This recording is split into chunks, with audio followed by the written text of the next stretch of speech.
ദൈവനാമത്തിന് മഹത്വമുണ്ടാകട്ടെ.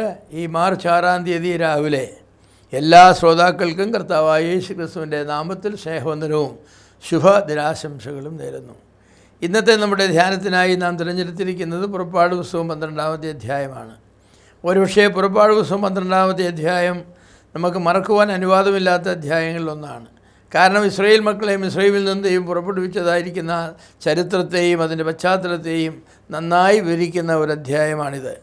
യാക്കോബിനോടുകൂടെ 70 ആളുകൾ മിസ്രയീമിലേക്ക് ചേക്കേറി. കാലം മെല്ലെ മെല്ലെ നീങ്ങി. ഇപ്പോൾ 430 വർഷങ്ങളായി അവർ വലിയ ഒരു ജനതതിയായി. ഈ വലിയ ജനതതി ഏതാണ്ട് 6 ലക്ഷത്തിലധികം ആളുകളാണ് 20 വയസ്സിന് മേൽ പ്രായമുള്ളവരായിട്ടുണ്ടായിരുന്നത്. മൊത്തം ജനസംഖ്യ എന്ന് പറയുന്നത് ഏതാണ്ട് 22 ലക്ഷത്തോളം വരുമെന്നാണ്. 6 ലക്ഷം യുവാക്കൾ, ആരോഗ്യവാന്മാരായ യുവാക്കൾ മോശയുടെ നേതൃത്വത്തിൽ അത് മാർച്ച് ചെയ്ത് അവർ മുന്നോട്ട് പോകുന്ന ഒരു അധ്യായമാണ് ഈ അധ്യായം. പക്ഷേ അതിനായിട്ട് ചില ക്രമീകരണങ്ങൾ ചെയ്യേണ്ടതായിട്ട് വന്നു. ഇസ്രായേൽ മക്കളും ഇസ്രായേലിൽ നിന്നും പോകണമെങ്കിൽ അവരുടെ വീണ്ടെടുപ്പ് നടക്കേണ്ടത് ആവശ്യമാണ്. ആദ്യജാതന്മാർ യഹോവയ്ക്കുള്ളതാണ്. അത് ദൈവത്തിൻ്റെ ഒരു പ്രമാണമാണ്. ആദ്യജാതന്മാർ യഹോവയ്ക്കുള്ളതാണ്. അപ്പോൾ മിസ്രയീമിലുള്ളതായിരിക്കുന്ന ഇസ്രായേൽ മക്കളുടെ ആദ്യജാതന്മാരെയും വിടുവിച്ച ശേഷം വീണ്ടെടുത്തതിന് ശേഷം വേണം അവരെ വാഗ്ദത്ത നാട്ടിലേക്ക് കൊണ്ടുപോകാനായിട്ട്. അതിന് ദൈവം ഒരുക്കിയതായിരിക്കുന്ന ഒരു മാർഗ്ഗമാണ് പെസഹ കുഞ്ഞാട് എന്ന് പറയുന്നത്. 4 ദിവസം മുൻപ് ഇസ്രായേൽ മക്കളെ ഓരോ കുടുംബത്തിനും ഓരോ കുഞ്ഞാടിനെ തിരഞ്ഞെടുക്കണം. ആ കുഞ്ഞാടിനെ 4 ദിവസം വിശദമായിട്ട് 3 ദിവസം വിശദമായിട്ട് അവർ പരിശോധിച്ച ശേഷം അവർ ഈ പറഞ്ഞതായിരിക്കുന്ന 12-ാം തീയതി അതിനെ അറുത്ത് അതിൻ്റെ രക്തം അവരുടെ കട്ടിലക്കാലിന്മേലും കുറുമ്പടിമേലും തേക്കേണ്ടത് ആവശ്യമായിരുന്നു.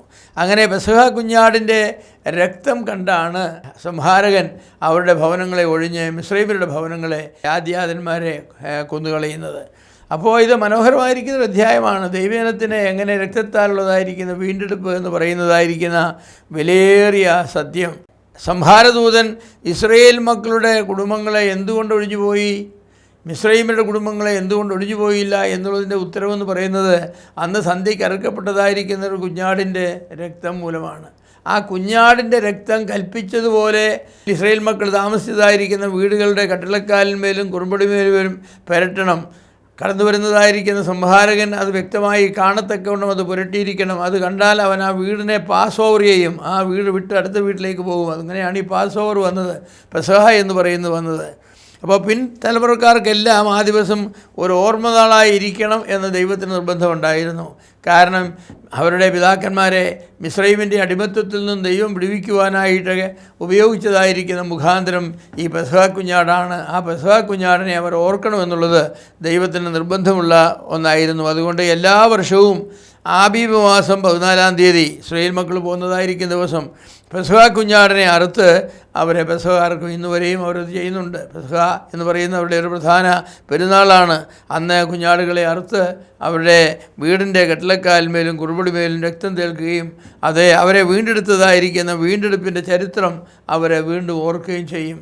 എൻ്റെ പ്രിയമുള്ളവരെ, രക്തത്താൽ മാത്രമേ വിടുതലുള്ളൂ എന്ന് വചനം പറയുന്നുണ്ട്. രക്തച്ചൊരിച്ചിൽ കൂടാതെ പാപങ്ങൾക്ക് മോചനമില്ല. വീണ്ടെടുപ്പിന് രക്തം ചൊരിയേണ്ടത് ആവശ്യമാണ്. അതിന് ദൈവം അവർക്ക് കൊടുത്തത് ഒരു കുഞ്ഞാടിനെ കൊന്ന് അതിൻ്റെ രക്തം പുരട്ടുക എന്നുള്ളതാണ്. ദൈവത്തിൻ്റെ വിടുതലിനെക്കുറിച്ച് മാത്രമല്ല, ദൈവം അവർക്ക് നൽകിയതായിരിക്കുന്ന വർദ്ധവിനെക്കുറിച്ചും ചിന്തിക്കുവാനുള്ള സമയമാണ് പെസഹ പെരുന്നാൾ. കാരണം ഈ 70 പേരായിട്ട് മിസ്രയീമിലേക്ക് വന്നതായിരിക്കുന്ന യാക്കോബിൻ്റെ കുടുംബം തിരിച്ചു പോകുന്നത് ഞാൻ പറഞ്ഞതുപോലെ 20 വയസ്സിന് മേൽ പ്രായമുള്ള 6 ലക്ഷം ആളുകളുമായിട്ടാണ്. ദൈവം അവരെ എത്രത്തോളം അനുഗ്രഹിച്ചു. 70-ൽ നിന്ന് 6 ലക്ഷത്തിലേക്ക് യുവാക്കന്മാർ മാത്രം. പിന്നെ മൊത്തം ജനസംഖ്യ എന്ന് പറയുമ്പോൾ ഏതാണ്ട് 22 ലക്ഷമുണ്ട്. കാരണം അവരുടെ സ്ത്രീകളും അതുപോലെ തന്നെ കുഞ്ഞുങ്ങളും 20 വയസ്സിന് താഴെയുള്ള എല്ലാവരെയും ഉൾപ്പെടെ ഒരു 22 ലക്ഷം ജനങ്ങൾ മിസ്രയീമിൽ നിന്നും പോരുന്നു. ദൈവം അവർക്ക് വർധന നൽകി. വർധന നൽകുവാനായിട്ട് ദൈവം അവർക്ക് അനുകൂലമായിരിക്കുന്ന ഒരു കാലാവസ്ഥ ആദ്യം നൽകി.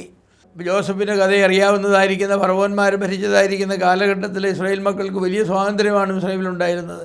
ഇഷ്ടംപോലെ കൃഷി ചെയ്യുവാനും ആടുമാടുകളെ വളർത്തുവാനും തിന്നാനും കുടിക്കാനും ഒക്കെയുള്ളതായിരിക്കുന്ന കാലമാണ്. കാലങ്ങളിൽ അവർ വളരെ വർദ്ധിച്ചു വരികയും അതിനുശേഷം ജോസഫിനെ അറിയാത്തൊരു ഫറവോൻ വന്നു. ഫറവോൻ വന്നപ്പോൾ പീഡനങ്ങൾ ആരംഭിച്ചുവെങ്കിലും അവിടെ നാം വായിക്കുന്നത് ഫറവോൻ അവരെ പീഡിപ്പിക്കും തോറും അവർക്ക് വർധനമുണ്ടായെന്നാണ്. അവർക്ക് വർധനമുണ്ടായി.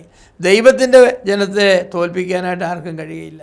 കാരണം ദൈവജനമെന്ന് പറയുന്നത് ദൈവത്തിൻ്റെ പ്രത്യേകമായ സംരക്ഷണയിലുള്ളതായിരിക്കുന്ന ജനമാണ്. ഇസ്രായേൽ മക്കളുടെ ചരിത്രം അത് തന്നെയാണ് പറയുന്നത്.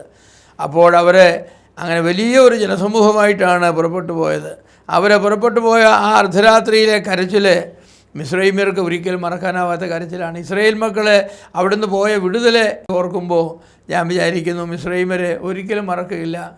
ഇസ്രായേൽ മക്കൾക്ക് രക്ഷയും മിസ്രൈമ്യർക്ക് നഷ്ടവും മരണവും സംഭവിച്ച ആ ദിവസം ആ കരച്ചിൽ അവർക്ക് മറക്കുവാനായിട്ട് കഴിയില്ല. അവസാനം അവരെ ധൃതി വെച്ച് ജനത്തെ ഓടിച്ചു കളഞ്ഞു എന്നാണ്. രാത്രി തന്നെ യാത്രയാകുവാൻ ഫറവോൻ ആജ്ഞ നൽകി. പോകൂ, ദേശം വിട്ടുപോകൂ, ഇനി ഒരു നിമിഷം കൂടെ നിൽക്കരുത് എന്നായിരുന്നു ഫറവോൻ്റെ അന്ത്യശാസനം. ദൈവം മിസ്രൈമിലേക്ക് കൂട്ടിക്കൊണ്ടുവന്നവരെ ദൈവം മിസ്രൈമിൽ നിന്നും കൂട്ടിക്കൊണ്ടുപോയി. അങ്ങനെ തന്നെയാണ്.